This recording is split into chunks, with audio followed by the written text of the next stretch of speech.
Hello everyone, welcome to all students in online class of RCC Public School.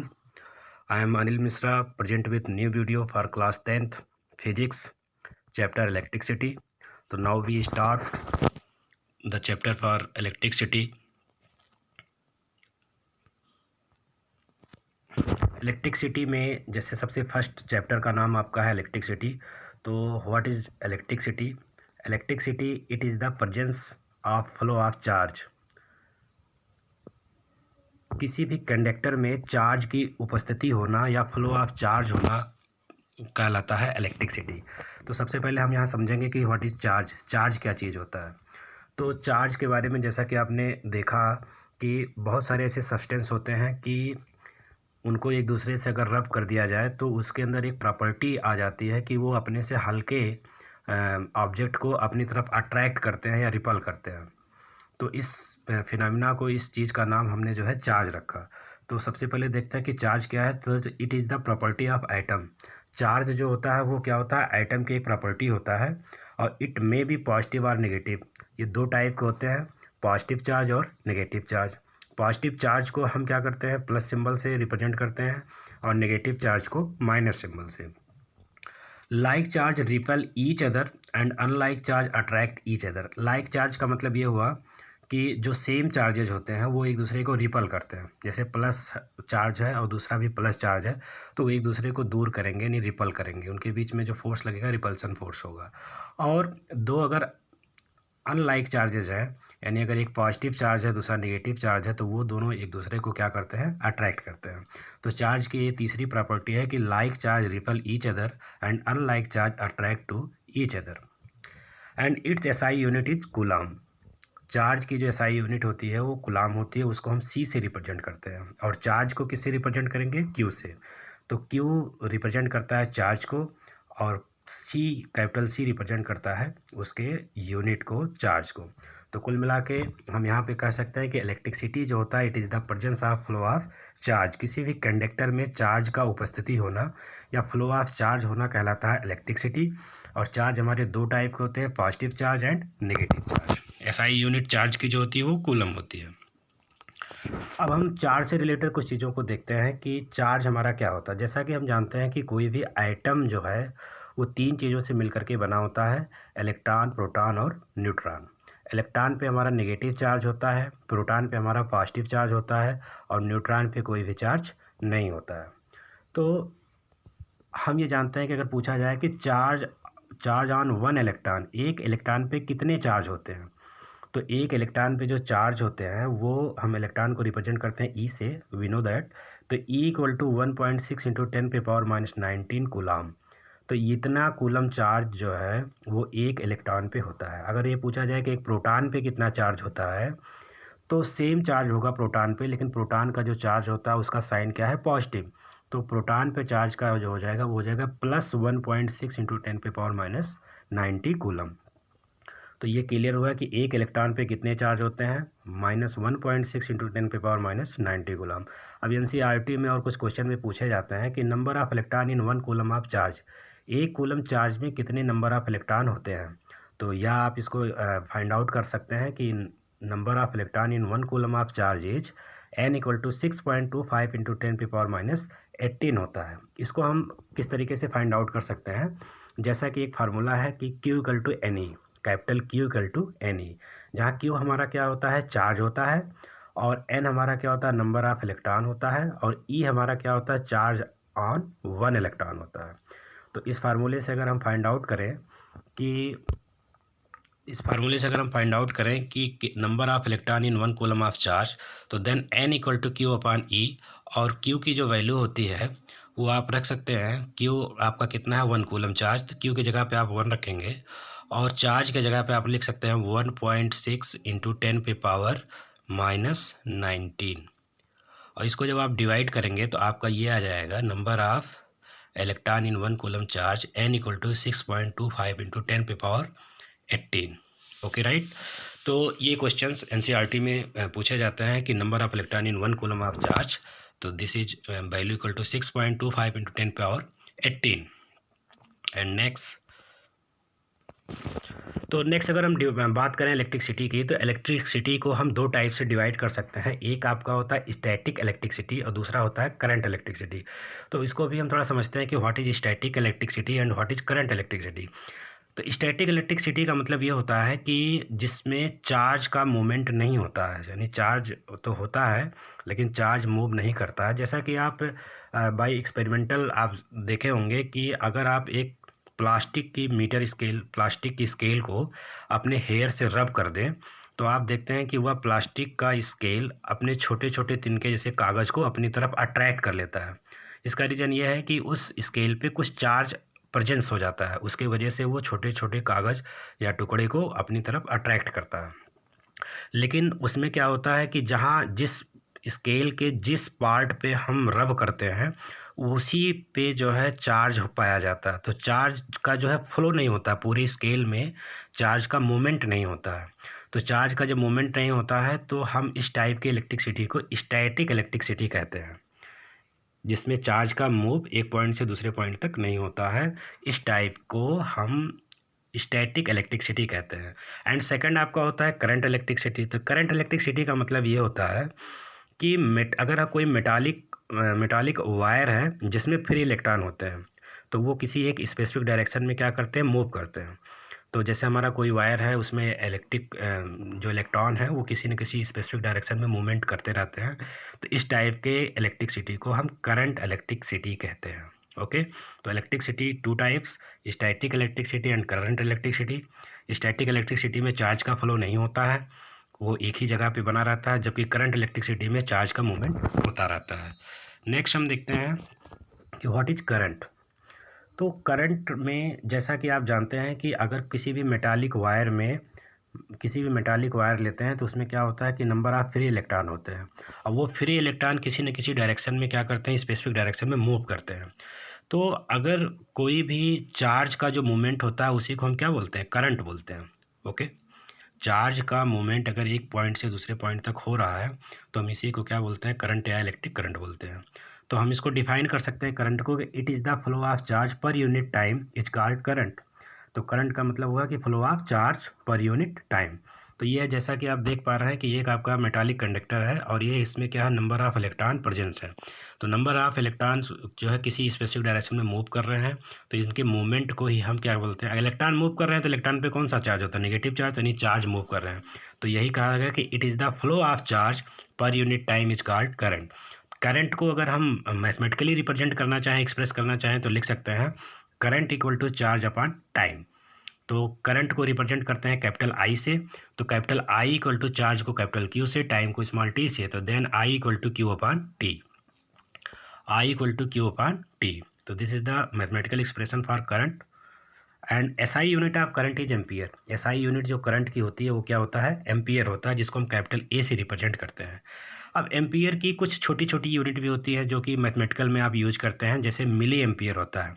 तो अब इसको देखते हैं कि मिली एम्पियर को क्या वैल्यू होती है। तो एक मिली एम्पियर इक्वल टू होता है 10⁻³ एम्पियर।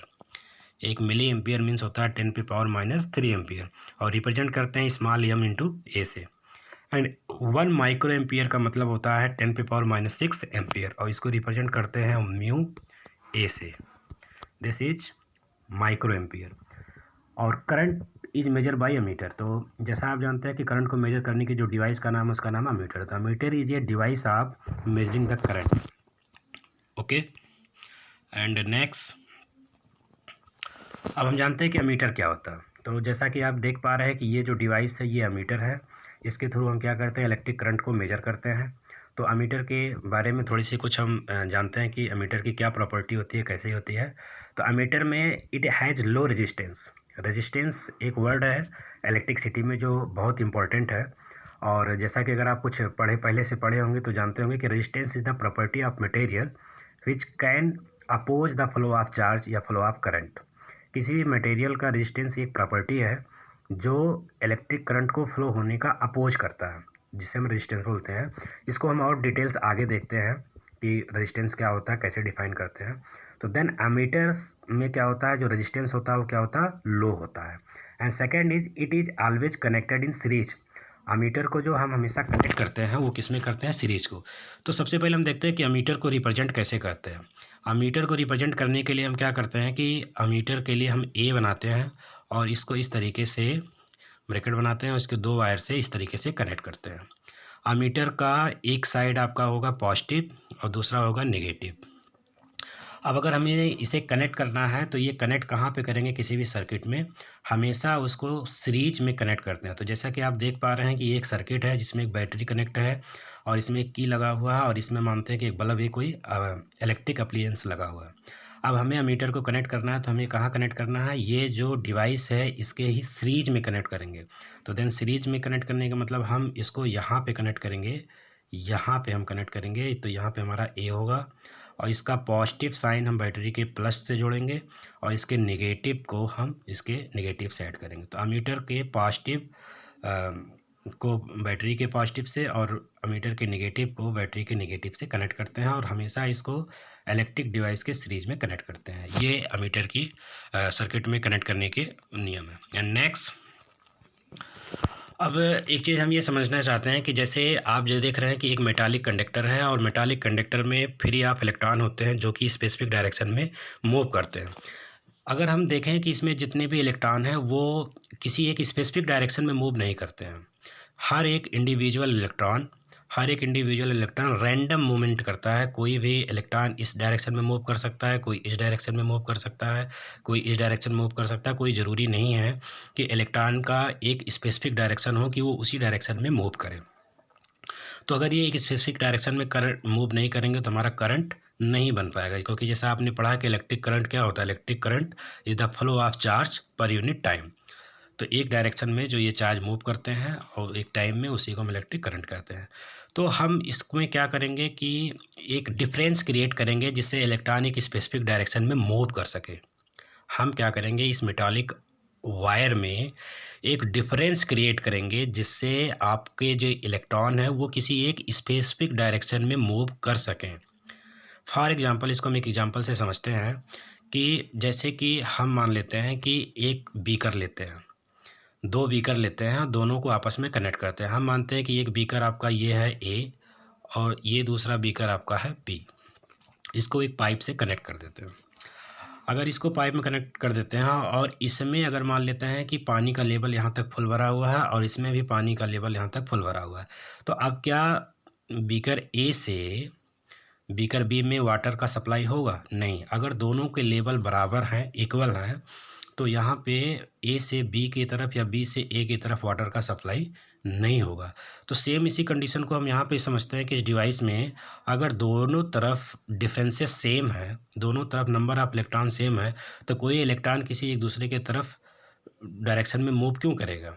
तो हम क्या करते हैं कि उस डिवाइसेस में एक डिफरेंस क्रिएट करते हैं। किस तरीके से? अब अगर हम मानते हैं कि इस बीकर बी से वाटर लेवल को यहाँ से हटा करके वाटर लेवल यहाँ तक कर देते हैं, यानी ए का वाटर लेवल यहाँ फुल फिलअप है और बी का वाटर लेवल यहाँ तक है। तो अब ऐसी कंडीशन में क्या होगा? अब ऐसे कंडीशन में ये होगा कि ए से जो है वाटर वो बी में फ्लो करेगा। तो अब क्योंकि यहाँ पे इनके लेवल में क्या हुआ, डिफरेंस हो गया, बी का लेवल कम है और ए का लेवल वाटर का ज़्यादा है। तो ए और बी के वाटर लेवल में डिफरेंसेस की वजह से इसमें वाटर का फ्लो होना स्टार्ट हो गया। सेम यही कंडीशन जो है किसी भी इलेक्ट्रॉनिक डिवाइस या वायर में फ्लो होता है कि हम उसमें क्या करते हैं कि हम उसमें ये करते हैं कि किसी भी ये इलेक्ट्रिक वायर है, इसको हम क्या करते हैं कि एक बैटरी से कनेक्ट कर देते हैं। एक बैटरी से प्लस और माइनस से हम कनेक्ट कर देते हैं। अब अगर इसको प्लस और माइनस से हमने इसको कनेक्ट कर दिया तो इसमें आप देखेंगे कि जो इलेक्ट्रॉन है, इलेक्ट्रॉन पे कौन सा चार्ज है? नेगेटिव। तो अब इलेक्ट्रॉन जो है और ये कौन सा है? पॉजिटिव। तो अब इनके दोनों के बीच कौन सा फोर्स लगेगा? अट्रैक्शन। यानी इलेक्ट्रॉन जो है इस प्लस की तरफ क्या करेंगे? खींचे हुए चले आएंगे, इस डायरेक्शन में इलेक्ट्रॉन मूव करेंगे। और ये बैटरी का जो सिरा है वो निगेटिव है और ये इलेक्ट्रॉन पे कौन सा चार्ज है? नेगेटिव। तो ये नेगेटिव एक दूसरे को क्या करेंगे? रिपल करेंगे। तो रिपल करने के बाद भी ये इलेक्ट्रॉन किस डायरेक्शन में जाएंगे? इस डायरेक्शन में जाएंगे।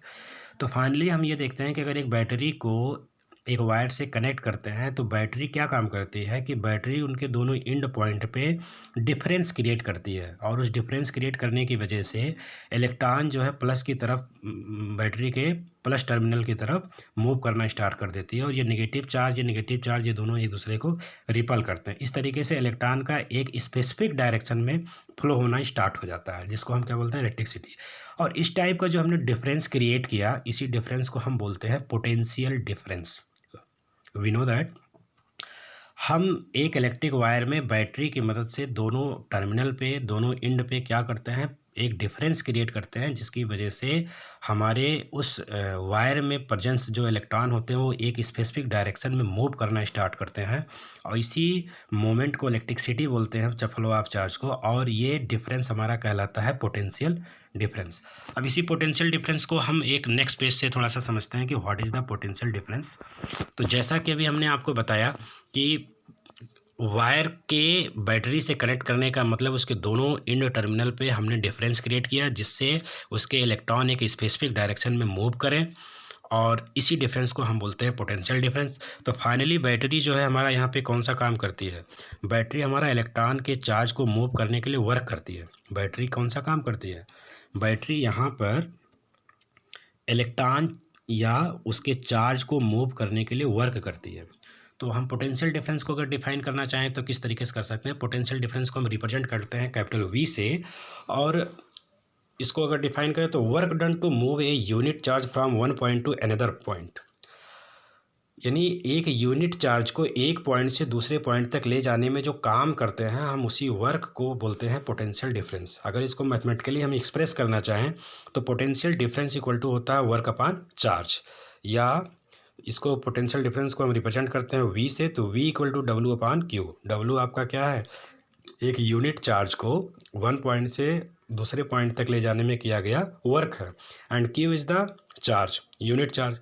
तो then potential difference V equal to work upon charge, V equal to W upon Q. अगर इसकी यूनिट को डिफाइन करें तो डब्ल्यू का वर्क करने की जो यूनिट होती है जूल, और चार्ज की जो यूनिट होती है वो कूलम। तो देन जूल पर कूलम, और जूल पर कूलम को हम एक और नाम देते हैं जिसको बोलते हैं वोल्ट। तो SI unit of potential difference is volt. I hope potential difference आप समझ गए होंगे कि पोटेंशियल डिफरेंस किसी भी इलेक्ट्रिक करंट के फ्लो के लिए मोस्ट इम्पॉर्टेंट है। अगर हम किसी भी वायर में, किसी भी मेटालिक कंडक्टर में अगर उसमें पोटेंशियल डिफरेंस नहीं क्रिएट करेंगे तो इलेक्ट्रिसिटी फ्लो नहीं होगी। तो voltage is necessary part for the flow of electricity या फ्लो ऑफ चार्जेस। तो then SI unit of potential difference volt होता है। अब एक वोल्ट को अगर हम डिफाइन करना चाहें तो यहाँ से डिफाइन कर सकते हैं कैसे, अगर वर्क डन जो है 1 जूल हो जाए और चार्ज आपका 1 कूलम हो जाए तो उसका जो पोटेंशियल डिफरेंस होगा वो कितना होगा, 1 वोल्ट होगा। तो 1 वोल्ट को हम डिफाइन कर सकते हैं, when 1 joule work is done in carrying 1 coulomb charge then potential difference is called 1 volt. तो सेल और battery are device to maintain voltage potential difference. तो बैटरी हमारा क्या करता है, किसी भी डिवाइस में पोटेंशियल डिफरेंस को मेंटेन करता है, और जब तक वो पोटेंशियल डिफरेंस मेंटेन रहेगा तब तक इलेक्ट्रिक करंट का फ्लो होना बना रहेगा।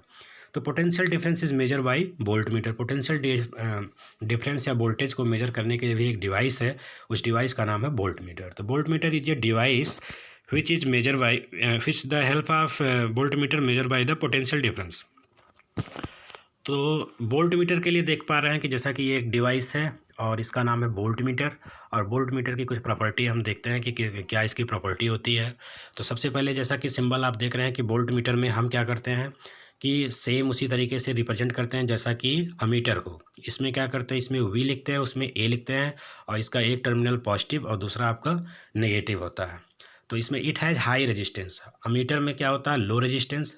इसको याद रखें आप, अमीटर में जो रेजिस्टेंस होता है कैसा होता है, लो रेजिस्टेंस, और वोल्ट मीटर में क्या होता है, हाई रेजिस्टेंस होता है, और it is always connected in parallel.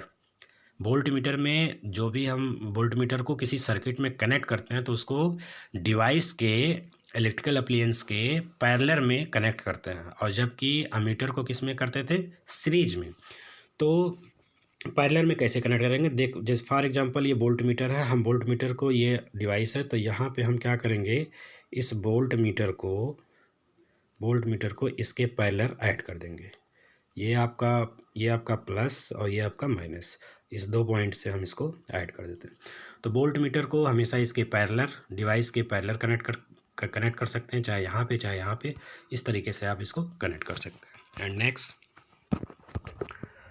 Next आपका है ओम्स लॉ। तो ओम्स लॉ को समझने के लिए जैसा कि हम अभी एक एग्जांपल्स आपको दिए हैं कि जिसके हिसाब से आपने पोटेंशियल डिफरेंस को समझा, उसमें क्या था कि आपने 2 बीकर या 2 टब लिए हुए थे ए और बी। उसमें आपने देखा कि अगर दोनों के लेवल सेम थे तो उसमें फ्लो ऑफ वाटर नहीं हो रहा था। सेम यही कंडीशन किसी भी वायर में इलेक्ट्रिसिटी सप्लाई के लिए है कि अगर दोनों के टर्मिनल पे पोटेंशियल डिफरेंस सेम है तो इलेक्ट्रिसिटी का सप्लाई नहीं होगा। हम क्या करते हैं कि बैटरी के मदद से उसमें क्या कनेक्ट करते थे, क्रिएट करते थे, डिफरेंस क्रिएट करते थे, और उसी डिफरेंस का नाम हमने दिया पोटेंशियल डिफरेंस। अब हम उसी की हेल्प से थोड़ा सा ओम्स लॉ को समझने की कोशिश करते हैं। हम मान लेते हैं 2 कंडीशन है, 2 कंडीशन में एक कंडीशन ए लेते हैं और दूसरा कंडीशन आपका बी लेते हैं। अगर ए में एक बीकर है और इसमें वाटर का लेवल यहाँ तक फुल है, और बी में और दूसरा टब है जिसमें थोड़ा सा वाटर लेवल कम है, उसका लेवल यहाँ तक है। एंड सेकंड कंडीशन हम लेते हैं बी में जो पहला बीकर है उसका भी लेवल उतना ही है जितना पहले में था, और इसमें जो सेकंड टैब है इसका लेवल बहुत कम है, यहाँ नीचे तक, यहाँ तक वाटर फ्लो है। तो अगर हम ए में देखेंगे तो दोनों का बीच का लेवल में जो डिफरेंसेस है वो हमारा यहाँ तक है, और बी में जो वाटर लेवल का डिफरेंसेस है बी कंडीशन में वो आप देख पा रहे हैं वो यहाँ तक है। तो अगर यहाँ पे जो लेवल का डिफरेंसेस है कम, तो इसमें जो वाटर का फ्लो होगा वो कम होगा। और अगर यहाँ पे देखें तो यहाँ पे वाटर लेवल का डिफरेंसेस ज़्यादा है, तो यहाँ पे जो वाटर का फ्लो होगा वो ज़्यादा होगा। इसका मतलब ये हुआ कि डिफरेंसेस अगर ज़्यादा हैं तो फ्लो ऑफ वाटर क्या होगा, ज़्यादा होगा। यही सेम कंडीशन आपका अप्लाई होता है इलेक्ट्रिसिटी में कि अगर potential difference V is greater तो then electric current is increase.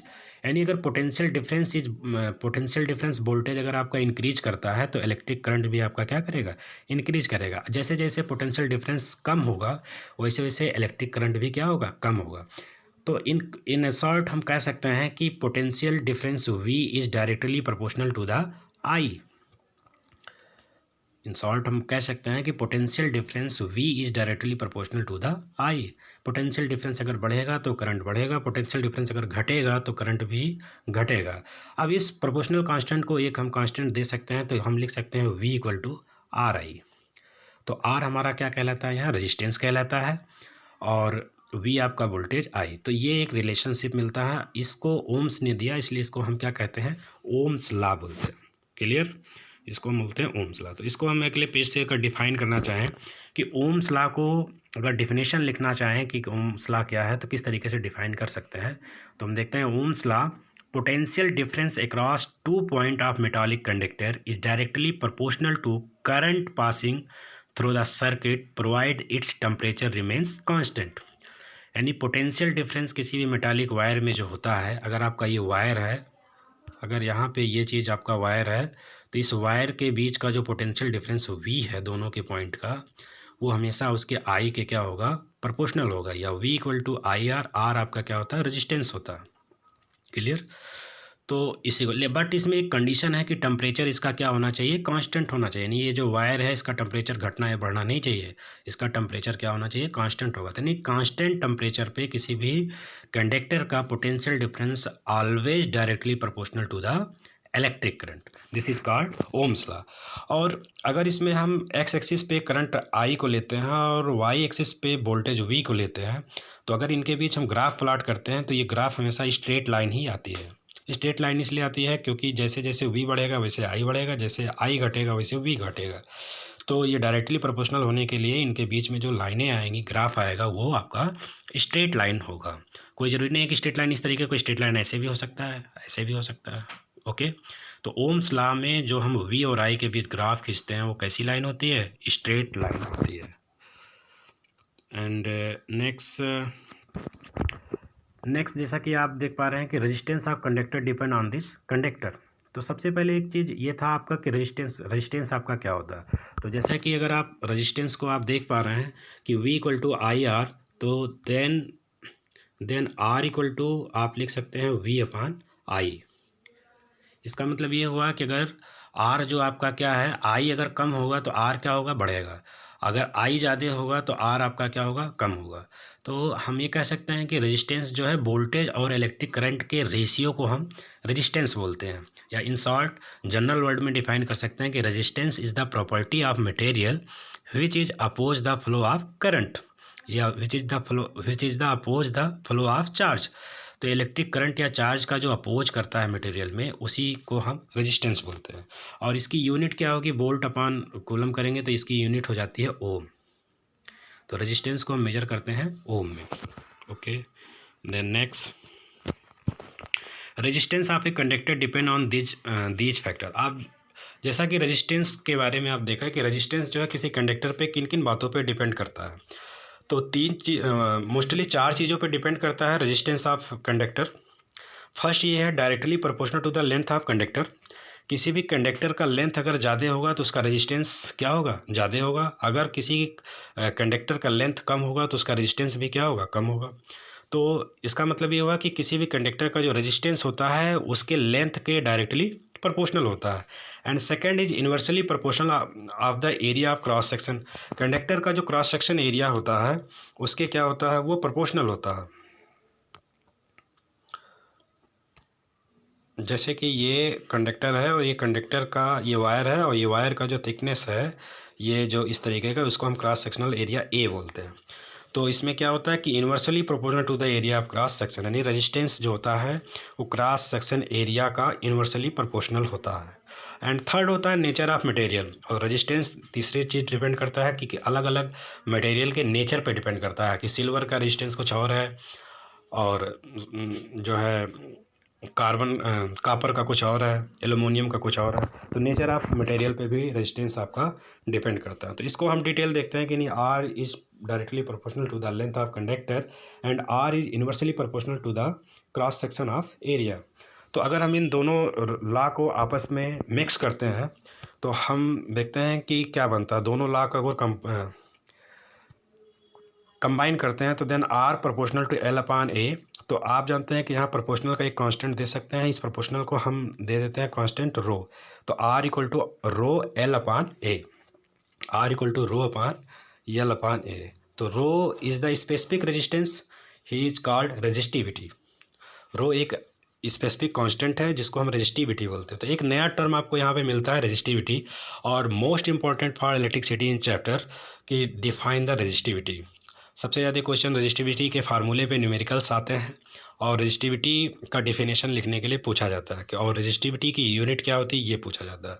तो हम रेजिस्टिविटी को देखें तो क्या है कि रेजिस्टिविटी भी एक तरीके का क्या है, रेजिस्टेंस है जो नेचर ऑफ मटेरियल पे डिपेंड करता है। तो रेजिस्टिविटी को अगर डिफाइन करना चाहें तो यहाँ से किस तरीके से कर सकते हैं। अगर रेजिस्टेंस आर आपका 1 ओम हो जाए और लेंथ आपका 1 मीटर हो जाए और एरिया क्रॉस सेक्शनल जो है वो 1 मीटर स्क्वायर हो जाए तो रेजिस्टिविटी आपका क्या हो जाएगा, 1 हो जाएगा। तो रेजिस्टिविटी को अगर आप डिफाइन करना चाहें तो कह सकते हैं कि it is the fundamental property of material that resist the flow of electric current. या इसको ऐसे भी कह सकते हैं कि resistivity of a conductor is numerically equal to the resistance when length of wire is 1 metre and cross section area is 1 metre square. Resistivity is numerically equal to the resistance of conductor when length is 1 meter and cross sectional area is 1 meter square। तो resistivity जैसा आप देख पा रहे हैं कि resistivity एक material property है जो डिपेंड करता है उस पर। जैसे आप सिल्वर का देखें तो सिल्वर की जो रेजिस्टिविटी होती है वो क्या होती है, कम होती है, इसलिए उसमें इलेक्ट्रिसिटी की सप्लाई ज़्यादा होती है, इसलिए वो गुड कंडक्टर होता है। और अगर हम बात करें किसी एलॉय की, निकल की या एलुमिनियम निकल की, तो इसमें क्या होता है, रेजिस्टिविटी क्या होती है, ज़्यादा होती है, जिसके वजह से इलेक्ट्रिक करंट कम सप्लाई हो पाता है और ये उसका जो है रेजिस्ट करता है। तो रेजिस्टिविटी की कुछ और हम प्रॉपर्टीज़ को देखते हैं कि क्या है। तो रेजिस्टिविटी की यूनिट क्या होती है, तो रेजिस्टिविटी की यूनिट होती है ओम इंटू मीटर।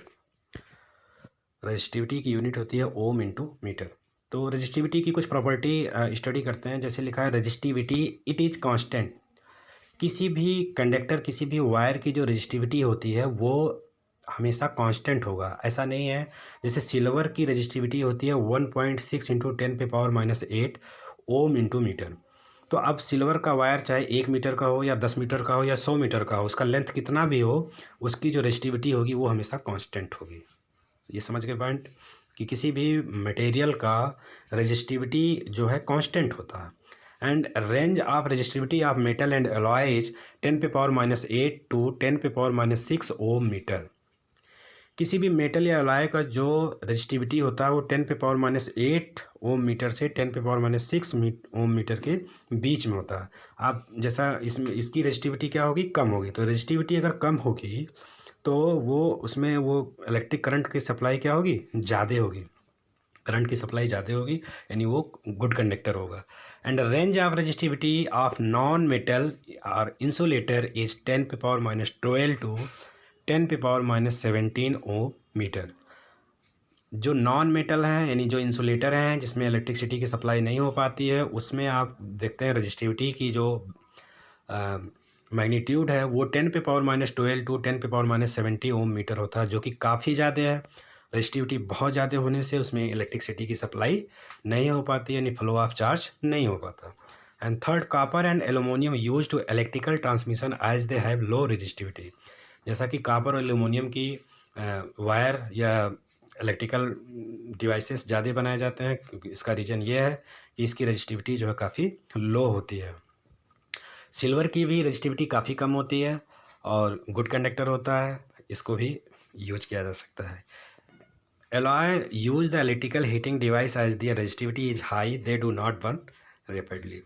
तो जो एलॉय होते हैं, जैसे निकल है, कोबाल्ट है, इनके हम क्या करते हैं, हीटिंग डिवाइस बनाते हैं, क्योंकि इनकी रजिस्टिविटी हाई होती है, जिसके कारण ये इलेक्ट्रिक फ्लो का अपोज करती हैं, जिससे उसमें क्या होती है, हीट एनर्जी प्रोड्यूस होती है, और उस हीट एनर्जी को हम यूज करते हैं एप्लीकेशन में। तो रजिस्टिविटी का जो फार्मूला आपने पढ़ा कि R=ρL/A। तो रजिस्टिविटी फाइंड आउट करते हैं, कभी इसमें रेजिस्टेंस दिया जाएगा, रजिस्टिविटी फाइंड आउट करना होगा, कभी इसमें लेंथ एरिया रजिस्टिविटी दिया जाएगा, रेजिस्टेंस फाइंड आउट करना होगा। तो इस टाइप के क्वेश्चन आपके इंपॉर्टेंट होते हैं, एनसीईआरटी बेस्ड कुछ क्वेश्चन आप इस पर कर सकते हैं।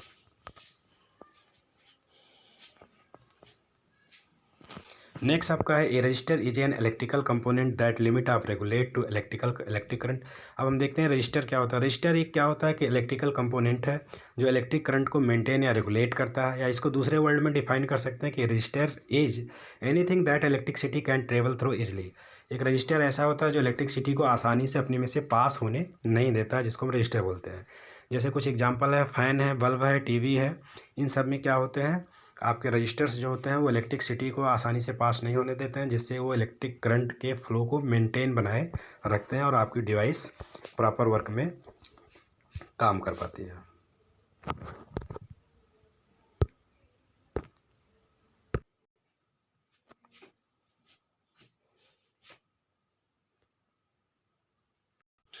तो अब हम नेक्स्ट टॉपिक पढ़ते हैं, कम्बिनेशन ऑफ रेजिस्टेंस। जैसा कि आपने रेजिस्टेंस पढ़ा कि resistance is the property of material which is oppose to the electricity flow of electricity. इसके बाद में फिर आपने पढ़ा रजिस्टर। रजिस्टर में आपने देखा कि क्या होता है कि इजीली करंट को अपने से फ्लो नहीं होने देता है। तो अगर हम रेजिस्टेंस को ऐड करें, उनके अलग अलग रेजिस्टेंस के कम्बिनेशन करें, तो उससे हमारे क्या बेनिफिट होंगे कि हमें जहाँ नीड होंगे वहाँ हम टोटल रेजिस्टेंस को सर्किट में ज़्यादा कर देंगे, जिससे करंट हमारा सप्लाई कम हो जाएगा। और अगर रेजिस्टेंस टोटल हम सर्किट में कम कर देंगे तो हमारा फ्लो ऑफ इलेक्ट्रिक करंट ज़्यादा हो सकता है। तो कम्बिनेशन ऑफ रेजिस्टेंस हमारे जो है दो टाइप के होते हैं। combination of resistance, there are two way to joining to resistor together. First is series combination and second is parallel combination. तो सबसे पहले हम देखते हैं कि व्हाट इज सीरीज कम्बिनेशन। तो सीरीज कम्बिनेशन में सबसे पहले हम जानते हैं कि इसमें क्या किस तरीके से कम्बिनेशन करते हैं रेजिस्टेंस का। तो first is when two resistor are connected end to end they are said to be connected in series. अगर दो रेजिस्टेंस को हम ले करके उनके end to end serial wise connect करें तो इस तरीके की वे को, इस तरीके को कम्बिनेशन के टेक्निक को हम सीरीज कम्बिनेशन कहते हैं।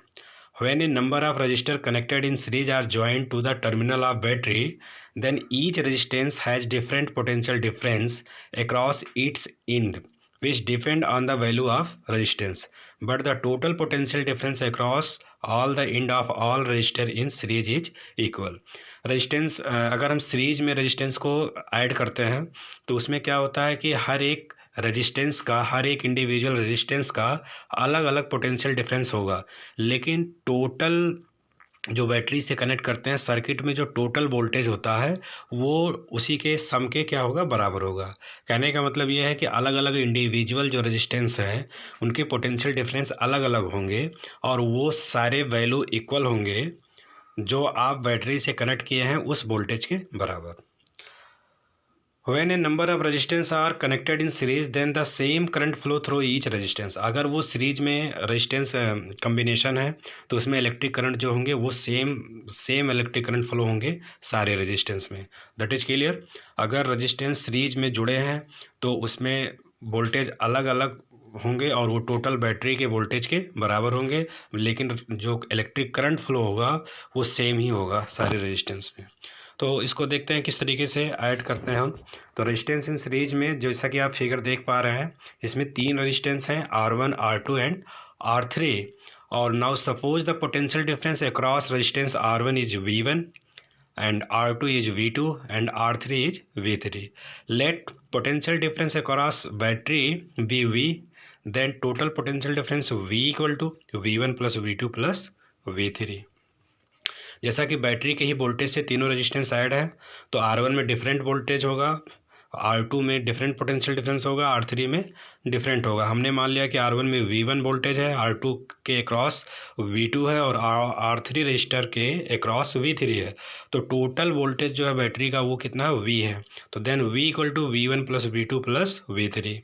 Then apply Ohm's law for whole circuit, तो V इक्वल टू IR।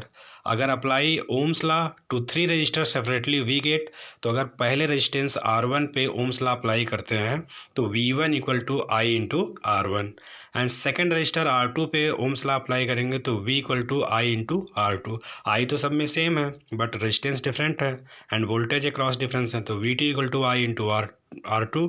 इसी तरीके से थर्ड रेजिस्टेंस R3 के लिए अगर अप्लाई करें तो V3 equal to I into R3।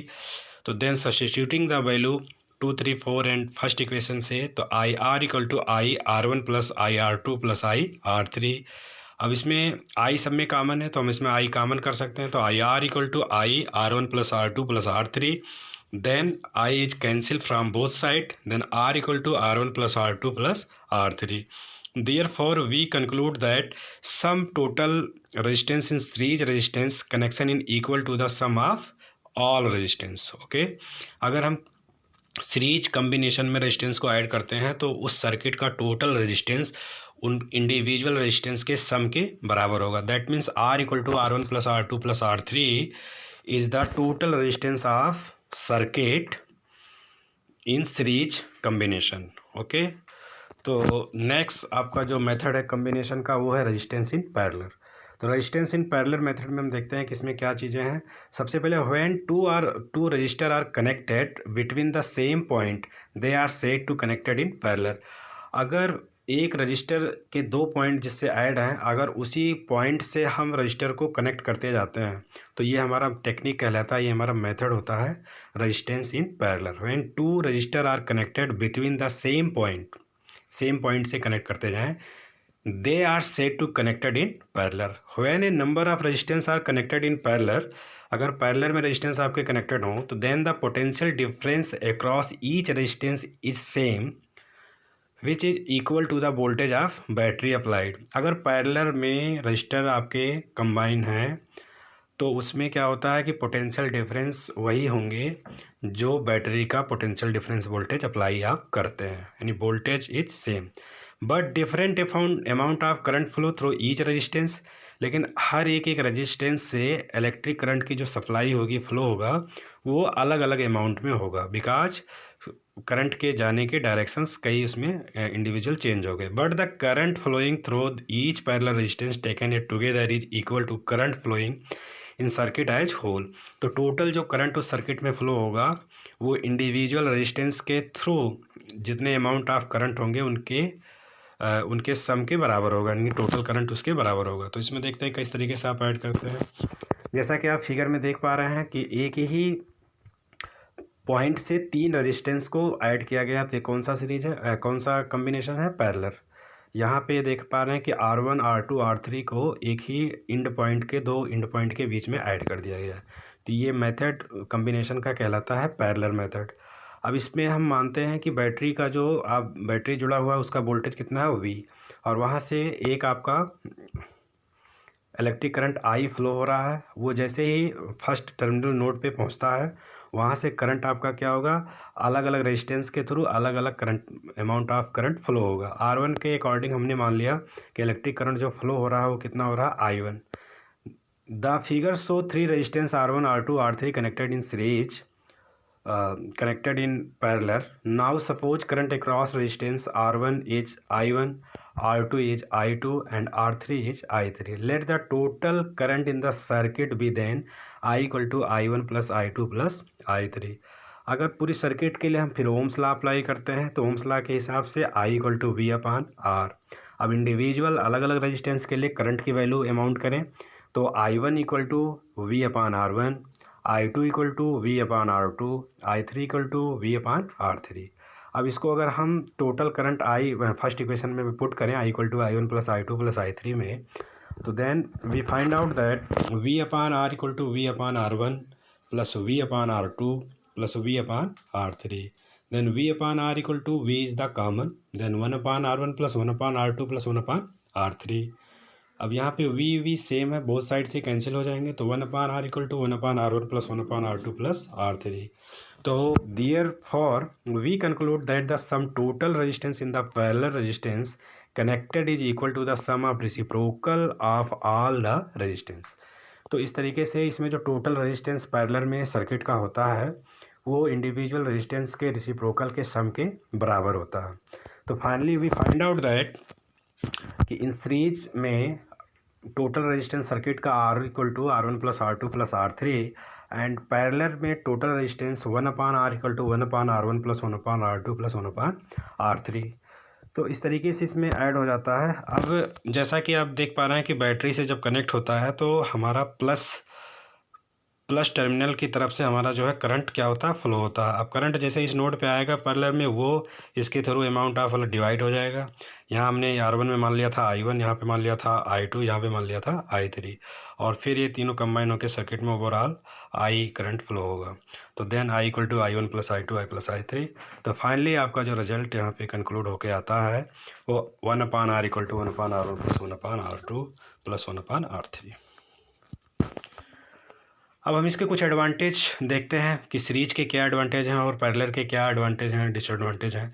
तो रजिस्टर इन सीरीज अगर आप ऐड करते हैं तो total resistance of circuit R equal to R1 plus R2 plus R3 and resistor in parallel 1 upon R equal to 1 upon R1 plus 1 upon R2 plus 1 upon R3। तो advantage of parallel combination, सबसे पहले हम देखते हैं parallel combination के क्या use हैं, क्या लाभ है। आपके एग्जाम में पूछे जाते हैं कि कंपेयरिंग करें कि सीरीज में अगर रजिस्टर को कंबाइन किया गया है और पैरेलल में किए गए हैं तो कौन ज़्यादा बेनिफिट है, किसका एडवांटेज ज़्यादा है। तो एडवांटेज आप पैरेलल कम्बिनेशन का देखते हैं क्या है कि in series when one register fail the circuit is broken and non component work.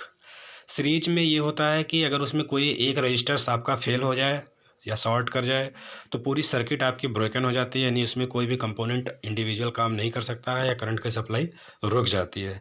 जबकि पैरेलल में ऐसा नहीं होता। पैरेलल में कोई भी रजिस्टर अगर आपका फेल हो जाता है तो भी उसमें इलेक्ट्रिक सप्लाई होती रहती है और सर्किट वो फेल नहीं होता है। तो ये पैरेलल कम्बिनेशन का फर्स्ट एडवांटेज है। सेकेंड एडवांटेज है कि different appliances required different current. अलग अलग इलेक्ट्रिक डिवाइस हैं जो अलग अलग करंट की रिक्वायरमेंट रखते हैं। जैसे एसी के लिए इलेक्ट्रिक करंट ज़्यादा चाहिए, पंखे के लिए इलेक्ट्रिक करंट कुछ कम चाहिए, टीवी के लिए और कम चाहिए। तो इस तरीके से अलग अलग इलेक्ट्रिकल डिवाइस के लिए अलग अलग इंडिविजुअल जो है उनके करंट की नीड होती है, अमाउंट ऑफ करंट की अलग अलग कैपेसिटी होती है। तो this can not be satisfied in series combination. तो अगर सीरीज कम्बिनेशन में ऐड कर दिया जाए तो सबको एक ही करंट मिल पाती है। जैसा कि आपने सीरीज कम्बिनेशन में देखा कि करंट फ्लो जो हो रहा था, जो आप दे रहे थे वही करंट फ्लो आपको पूरा सेम सर्किट में मिलता था। तो इसलिए इसमें जो है करंट सेम होगा, तो ये प्रॉब्लम क्रिएट करती है। जैसे कि आप देख पा रहे हैं सीरीज में पैरेलल में मान लेते हैं कि पैरेलल में हमने मान लिया कि यहाँ पे फर्स्ट मान लिया जहाँ पे हमने एसी ऐड कर दिया, तो यहाँ पे हमने मान लीजिए फ़ैन ऐड कर दिया, यहाँ पे मान लिया जाए टीवी ऐड कर दिया। तो सबके लिए अलग अलग करंट आप जितनी रिक्वायरमेंट है उस हिसाब से रजिस्टर को ऐड करके उसको करंट आप दे सकते हैं। तो ये बेनिफिट है। सेकंड बेनिफिट है पैरेलल कॉम्बिनेशन का कि different appliance require to different current, this can not be satisfied in series combination. And third, total resistance in parallel combination is less as compare to series combination. जैसा कि आप जान पा रहे हैं कि टोटल रेजिस्टेंस किस में ज़्यादा होता है, सीरीज में। अगर सीरीज में हम रजिस्टर को ऐड करते हैं तो वहाँ पे रेजिस्टेंस ज़्यादा होगा, तो इलेक्ट्रिक सप्लाई जो होगी वो बहुत मुश्किल से हो पाएगी और बहुत कम फ्लो होगा। और रजिस्टर अगर को पैरेलल में ऐड करें तो टोटल रेजिस्टेंस कम होगा, तो इलेक्ट्रिसिटी का सप्लाई इजीली हो पाएगा। तो इसलिए पैरेलल कॉम्बिनेशन के कुछ एडवांटेज हैं। नेक्स्ट हमारा टॉपिक है heating effect on electric current. जैसा कि आप जानते हैं कि इलेक्ट्रिक करंट को जब आप सप्लाई करते हैं तो रेजिस्टेंस क्या करता है, रेजिस्टेंस उसका क्या करता है, इलेक्ट्रिसिटी का फ्लो का अपोज करता है। अगर रेजिस्टिविटी या रेजिस्टेंस बढ़ जाए मटेरियल का तो आप देखते हैं कि धीरे धीरे वो आपका कंडक्टर या वायर हीट हो जाता है, गर्म हो जाता है। तो इसी को हम heating effect of electric current कहते हैं। If the conductor is purely resistive, अगर मान लो कोई कंडक्टर प्योर रेजिस्टिव हो, the source of energy continuously get disputed the form of heat. Disputed का मतलब डिसिपेटेड का मतलब होता है कि उसकी एनर्जी जो है वेस्ट हो जाती है, सोर्स ऑफ एनर्जी का। This known is heating effect of electric current. अगर किसी भी कोई ऐसा कंडक्टर है जो प्योर रेजिस्टिव हो और अगर उसको किसी सोर्स ऑफ एनर्जी से ऐड करें, मान लो बैटरी से ही ऐड करते हैं, तो उसकी लगातार एनर्जी जो है वो वेस्ट होती रहती है, जो कि हीट के फॉर्म में निकलती है। इसी इफ़ेक्ट को हम heating effect of electric current कहते हैं। अब आप पूछ सकते हैं कि किस तरीके से कंडक्टर में कैसे हीट हो जाता है। तो हीट के बना, जैसा कि आप यहाँ देख पा रहे हैं कि हमने ये मान लिया कि एक कंडक्टर है यहाँ पे, और इसमें देखिए इलेक्ट्रॉन है और हमने इसके बैटरी को ऐड कर दिया। अब जैसा कि आप जानते हैं कि प्लस टर्मिनल, बैटरी के प्लस टर्मिनल की तरफ ये इलेक्ट्रॉन आपकी मूव करना स्टार्ट करेंगे, क्योंकि बैटरी से हमने पोटेंशियल डिफरेंस क्रिएट किया और अब ये इलेक्ट्रॉन जो है पॉजिटिव चार्ज की तरफ मूव करेंगे और ये नेगेटिव रिपल करेंगे, तो सारे के सारे का फ्लो आपका किस तरफ हो जाएगा, इस तरफ हो जाएगा। तो जब ये फ्लो करेंगे इलेक्ट्रॉन, तो इलेक्ट्रॉन क्या करते हैं, आपस में कोलाइड करते हैं। अगर इनकी कोलाइड ज़्यादा होने स्टार्ट हो जाता है तो वो एनर्जी किस में कन्वर्ट हो जाती है, हीट एनर्जी में। ओके, तो आई थिंक आप समझ गए होंगे कि heating effect of electric current, किसी भी अगर रेजिस्टिव या जिसका रेजिस्टेंस ज़्यादा हो ऐसे कंडक्टर में इलेक्ट्रिक करंट का फ्लो करते हैं, तो रेजिस्टिविटी ज़्यादा होने की वजह से फ्लो ऑफ इलेक्ट्रिक करंट कम होता है, जिसकी वजह से लगातार एनर्जी जो है हीट के फॉर्म में प्रोड्यूस होती है। इसी इफेक्ट को हम heating effect of electric current कहते हैं। अब जैसा कि आपने फार्मूला पढ़ा कि potential difference V equal to W upon Q, आपने पढ़ा ना कि voltage V equal to work done upon amount of charge, तो V equal to W upon Q. अब चूंकि हीट एनर्जी जो है वो हमारी कन्वर्ट हो जा रही है वर्क में, हीट एनर्जी हमारी किस में कन्वर्ट हो जा रही है, वर्क में। तो हम क्या करेंगे कि वर्क को W के जगह पे हम क्या लिख सकते हैं, H मीन्स हीट एनर्जी। तो हम पिट करते हैं कि V इक्वल टू हमारा होता है डब्ल्यू अपॉन क्यू। अब W के जगह पे हम पुट कर सकते हैं H, तो देन हमारा हो जाएगा V equal to H upon Q, या हम H heat energy equal to लिख सकते हैं V इंटू क्यू। और Q आपने पढ़ा है कि I equal to Q upon T, तो Q इक्वल टू आपका क्या होता है, IT। तो हम यहाँ Q के जगह पे रख देंगे IT, I मतलब electric current and T is the time. तो H इक्वल टू आपका आ गया VI इंटू टी। तो पहला formula H equal to VQ, second formula H equal to V into IT।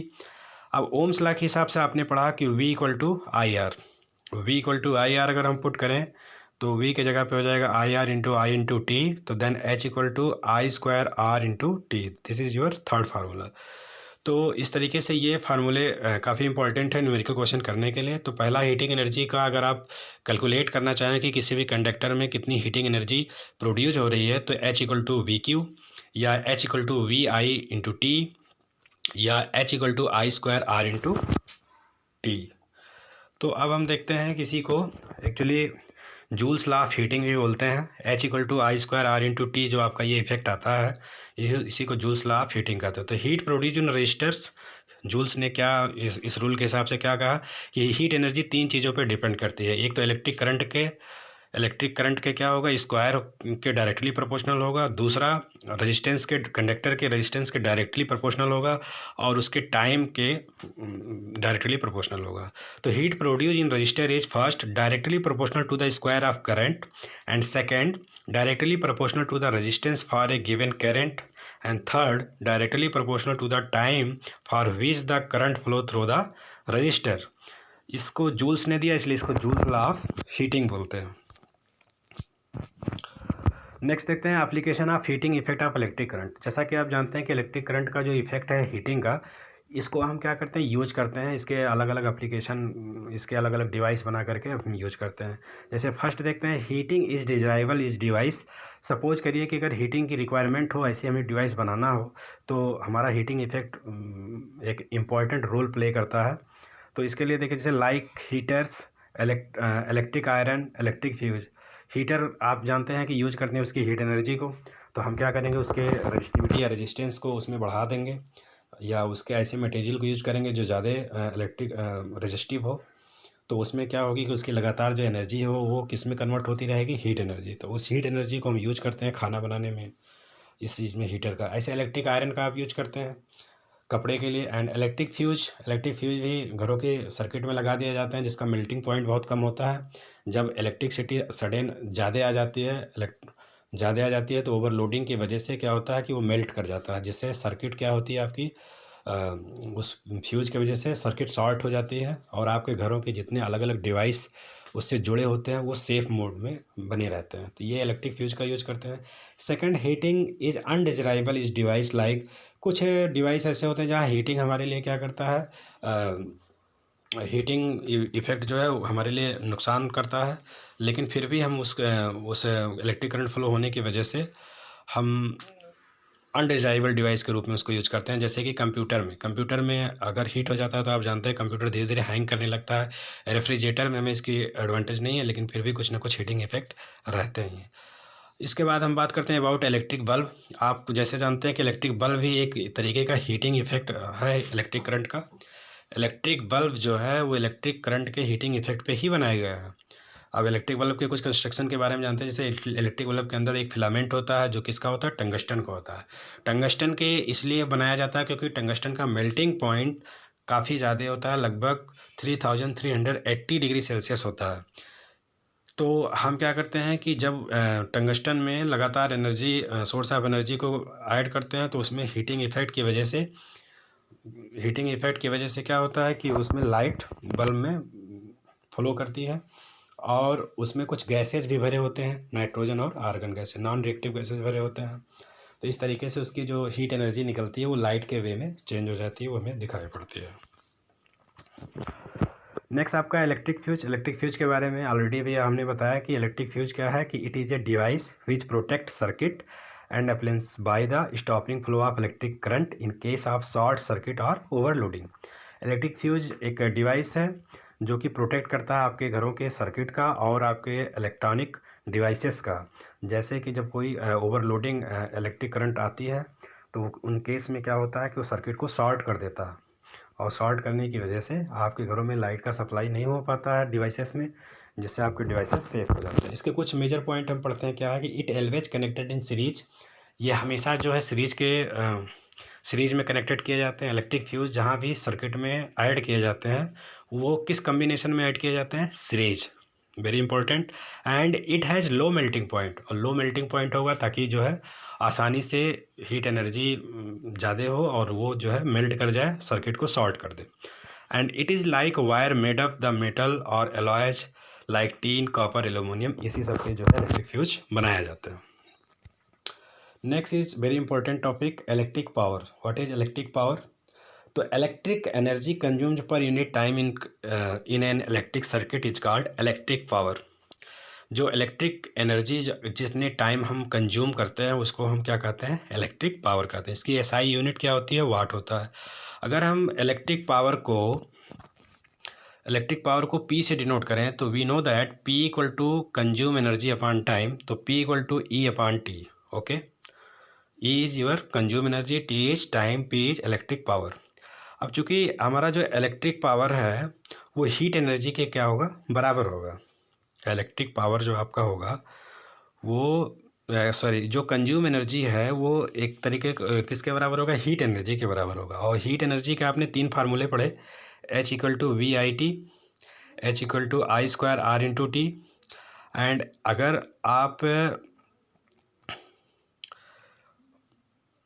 H equal to I square R into two और H equal to V square T upon R, ये 3 equation आपने पढ़ा किसके, heat energy के. तो अब यहाँ पे कंज्यूम एनर्जी E जो है वो आपके किसके बराबर करें, हीट एनर्जी के. तो पहला अगर फार्मूला हम रखें कि P इक्वल टू E के जगह पे ये रखें V I T upon T, तो टी कैंसिल, तो then P equal to V into I. तो पहला फार्मूला इलेक्ट्रिक पावर का P equal to V into I. And second formula अगर H इक्वल टू आपने पढ़ा हीट एनर्जी जो होता है वो किसके बराबर होगा, कंज्यूम एनर्जी, हीट एनर्जी या consume energy, that will be equal. तो heat energy H equal to I square into R into T, putting this value in equation E के जगह पे I square R into T upon T, then T cancel, then I square R. तो electric power P equal to आपका क्या आ गया, I square R. This is second equation, this is first, P equal to V into I, this is second, P equal to I square into R. And third equal to, third आपका है कि ये आपका होता है V square T upon R. तो energy E के जगह पे हम रखेंगे V square T upon R और बाई टी, तो T cancel, then P equal to V square upon R. This is your third equation. Okay, तो इस तरीके से इलेक्ट्रिक पावर के 3 फार्मूले हैं जो कि न्यूमेरिकल क्वेश्चन में यूज करते हैं.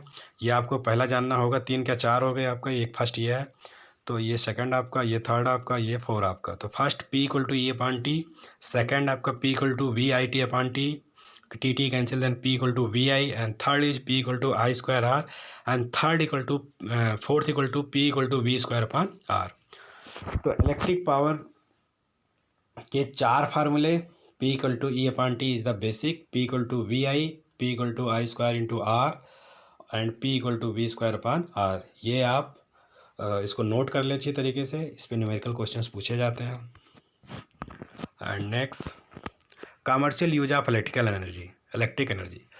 जैसा कि आप जानते हैं इलेक्ट्रिक एनर्जी की जो यूनिट होती है वो वाट होती है, लेकिन अगर बड़े पैमाने पे यूज करते हैं, कमर्शियल में यूज करते हैं, तो वो किलो वाट होता है, किलो वाट. और 1 किलो में कितने वाट होते हैं, 1000 वाट, उसको हम लिखते हैं 1 किलो वाट.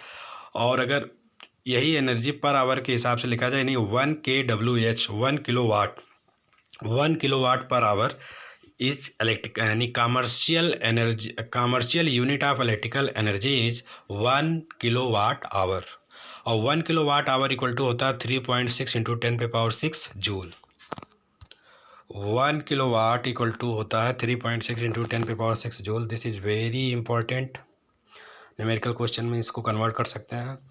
और 1 किलो वाट पर आवर को हम एक यूनिट भी बोलते हैं. कभी कभी न्यूमेरिकल क्वेश्चन में दिया जाता है कि एक यूनिट का कॉस्ट इतना है, तो उस पूरे सर्किट में सप्लाई में 30 दिन में या 1 महीने में कितनी एनर्जी कंज्यूम हुई, और उसको फिर हम क्या करते हैं, कितना उसमें कॉस्ट लगेगा, उसका रीडिंग कितनी आएगी.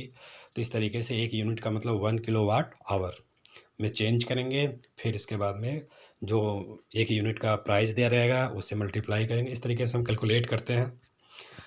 तो ये आपका आई थिंक इलेक्ट्रिसिटी का थ्योरेटिकल पोर्शन था, जिसमें आपने सबसे पहले पढ़ा कि what is charge, electricity, electric current, potential difference, और डिवाइसेस, अमीटर, वोल्ट मीटर्स.